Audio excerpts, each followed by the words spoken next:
인원의 고충을 호소하다 숨진 서울 서희초 교사를 추모하기 위한 공교육 멈춤의 날에 도내 교원 680여 명이 연가와 병가를 신청했습니다. 영동선과 태백선 철도에 친환경 신형 열차가 새로 도입됐습니다.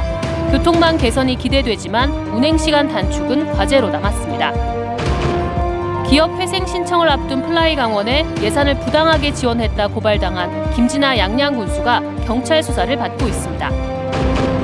남북 강원의 문화유산을 보증해보는 연속 기획보도. 오늘은 마지막 순서로 남북 평화와 화해의 문화유산인 비무장지대를 살펴봅니다. 안녕하십니까. 뉴스데스크 강원입니다. 서울 서희초 교사 49제를 맞아 도내에도 추모 공간이 마련됐습니다. 강원도 교육청은 680여 명의 도내 교사가 휴가를 냈지만 구체적인 휴가 목적이나 학사 일정 변경 학교 현황은 밝히지 않았습니다. 이재규 기자가 취재했습니다.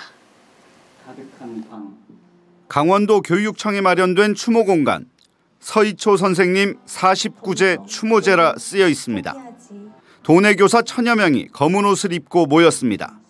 추모의 마음을 담아 먼 길을 달려왔습니다. 서희초 선생님의 죽음은 교사 한 명의 죽음이 아니라 대한민국 모든 교사의 어려움을 표현하고 있다라고 생각하고 있습니다.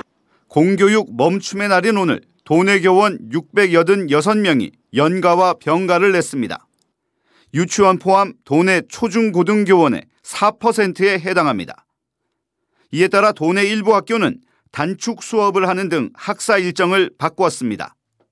하지만 교육청은 단축 수업을 한 학교가 몇 곳인지는 별도로 집계하지 않았습니다. 휴가 목적이 추모제 참석 때문인지에 대해서는 파악할 수 없었다고 밝혔습니다. 하지만 교육부가 징계 시도 등 사실상의 강경책을 유지하고 강원도 교육청이 이에 동조할 경우 교원 단체와의 불화는 피하기 어려운 상황입니다. 죽지 않고 안전하게 교육할 환경을 만들고자 이렇게 거리에 나왔습니다. 그래서 아동학대 처벌법 개정에 대한 목소리, 그리고 철저한 진상규명으로 재발을 방지하자는 목소리들로 나와 있습니다. 강원도 교육청은 상황을 최대한 지켜보겠다는 입장입니다. 이후의 추이와 교육부의 논의를 지켜보고 선생님들께 최대한 피해가 가지 않도록 타시도 교육청과 함께 대응해야 할 것 같습니다. 최근 나흘간 서울과 용인 등지에서 초등학교 교사 3명이 추가로 사망하며 교권 보호에 대한 교사들 요구가 더욱 커져 강원도 교육청이 어떤 대응 방안을 내놓을 수 있을지 주목됩니다. MBC 뉴스 이재규입니다. 친환경 신형 열차라 불리는 ITX 마음 열차가 이달 초부터 영동선과 태백선에서 운행을 시작했습니다. 도내 내륙 산간 지역의 열악한 교통 여건을 개선할 것으로 기대를 모았는데 실제로 이용해보니 운행 횟수가 적고 소요 시간도 기존 열차보다 크게 줄지 않아 아쉽다는 지적입니다. 김영호 기자가 보도합니다. 강렬한 붉은색이 측면을 휘감았고 열차 정면에는 검은색과 유리창이 얼굴처럼 배치됐습니다. 최고 시속 150km까지 달릴 수 있는 신형 열차 ITX 마음입니다. ITX 마음은 기존 영동선과 태백선에서 서울 청량리역까지 운행하던 무궁화호 열차를 대체해 하루 한 번 왕복 운행하고 있습니다. 상행선은 동해역에서 오전 7시 43분, 하행선은 서울 청량리역에서 오후 5시 2분에 출발합니다. 지역 주민들은 일단 신형 열차 투입을 반기는 분위기입니다. 승차감은 좋아. 이게 새 거라서 그런지 일단 공기도 쾌적하고 좋고, 전에 무궁화는 좀 이제 킥킥한 냄새가 났었거든요. ITX 마음 열차는 동해와 삼척, 태백, 정선, 영월, 제천, 원주 등 도내 8개 역을 비롯해 모두 12개 역에 정차합니다. 기존 무궁화호의 정차역과 같은데 경기도에서도 3개 역을 정차하다 보니 열차 소요 시간이 크게 줄지 않습니다. 청량리역에서부터 영월역까지 1시간 58분, 태백역까지는 3시간 6분, 동해역은 4시간 12분이 예상됩니다. 태백역을 기준으로 기존보다 18분 정도밖에 줄지 않는 겁니다. 당분간 할인 요금이 적용되지만 곧 무궁화호보다 20%가량 비싼 원래 가격을 받게 됩니다. 경기도 쪽에 정차역을 좀 줄이고 그다음에 이제 운행이 안정화된 다음에 좀 더 시간을 좀 단축시킬 수 있도록 가령 10분이나 15분 정도 단축시켜도 아마 서울서 이렇게 타는 사람들이 느끼는 그런 태백역과 영동선에서 서울 청량리역까지 노선에는 하루 왕복 5번의 기차가 운행하고 있는데 지난해 기준 하루 평균 4,000명이 이용했습니다. 코레일 측은 ITX 마음이 기존 무궁화호를 대체 운행하고 있어 정차역 축소는 어렵고 운행이 안정되면 현재보다 감소폭이 2배 수준으로 늘어날 것이라고 밝혔습니다. ITX 마음은 노선 노후화로 최고 속도의 절반으로 달리고 있는 실정. 결국 소요 시간은 별로 줄지 않고 횟수도 적은 데다 요금은 비싸져 기대했던 것보다 아쉽다는 목소리가 나오고 있습니다. MBC 뉴스 김영호입니다.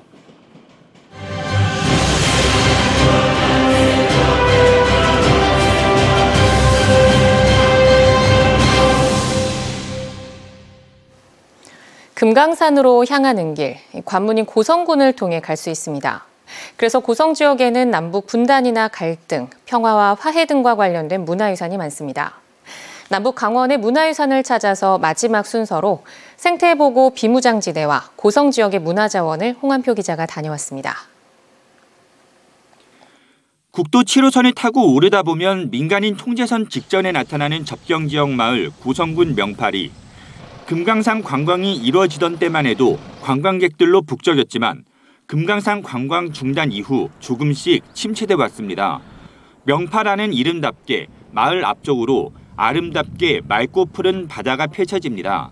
지난 2021년 해변의 철책선이 40년 만에 철거되고 하향 건물 2채도 들어섰습니다. 정부와 고성군이 14억 원을 들여 예술로 무장한 아트 호텔을 세운 겁니다. 갈등과 대결의 장에서 화합과 평화를 기원한다는 의미로 최초의 남북 접경지 호텔이 탄생했습니다. 20여 명의 예술 작가들이 참여해 DMZ나 남과 북의 의미를 각자의 개성으로 형성화한 객실이 눈에 띕니다.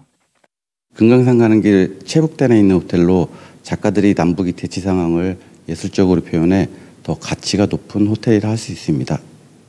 인근 화진포에는 김일성 별장과 이승만 별장이 나란히 놓인 점도 이채롭습니다.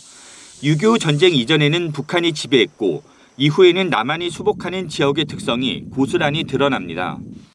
고성군만이라도 통일을 한번 해보자라는 그런 시민단체 움직임도 있는 것처럼 어떻게 보면 우리 화진포에 있는 이 김일성 별장이 그분들의 역할의 어떤 교두보 역할도 될 수 있고 지난 2019년 유네스코의 생물권 보전지역으로 등재된 비무장지대일 때 강원 생태평화 생물권 보전지역으로 생물 다양성과 우수한 생태 자원이 세계적으로 인정받았습니다. 반세기 이상 독립돼 있다 보니 거기서 자라나는 생태 환경도 독립적이고 또 과거에 있었던 문화 내용이 저희가 찾으려고 해도 찾을 수 없는 경우가 많습니다.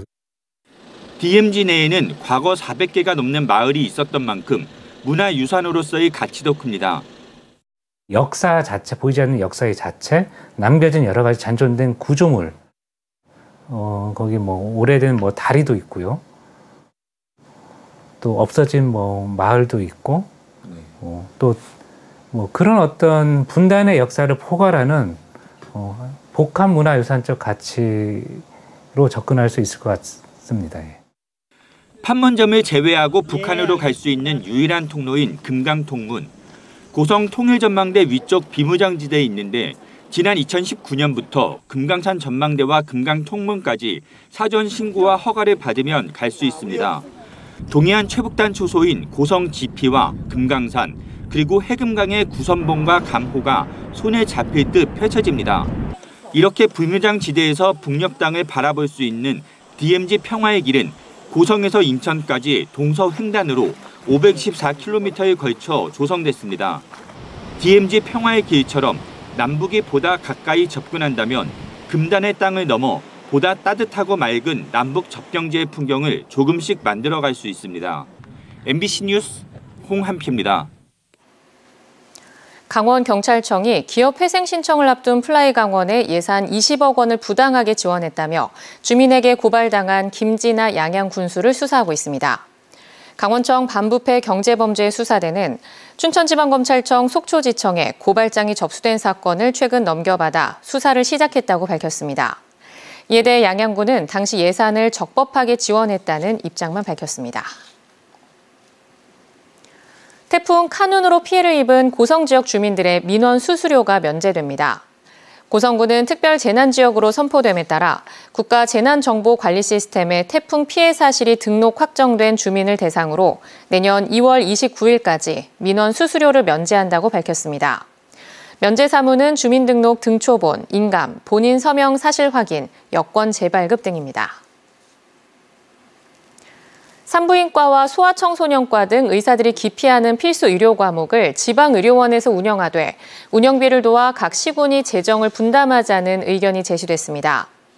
오늘 열린 제322회 강원특별자치도의회 임시회 제1차 본회의에서 정재웅 강원자치도의원은 5분 자유 발언을 통해 출산율 저하로 의사들이 소아청소년과와 산부인과에 이어 심혈관 내과까지 기피하고 있다고 지적했습니다.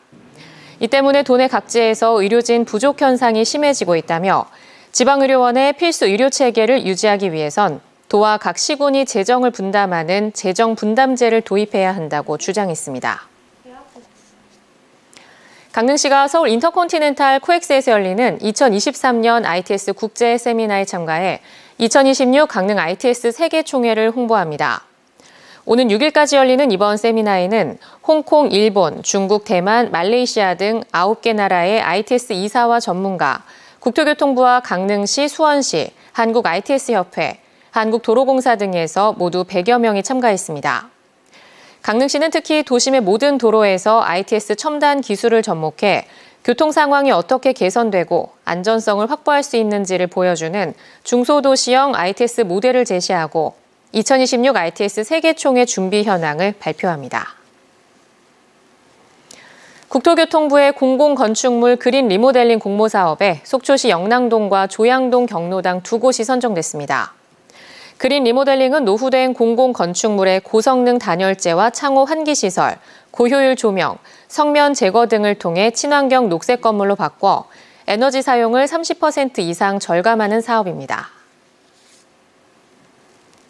강원뉴스 마칩니다. 시청해주신 여러분 고맙습니다.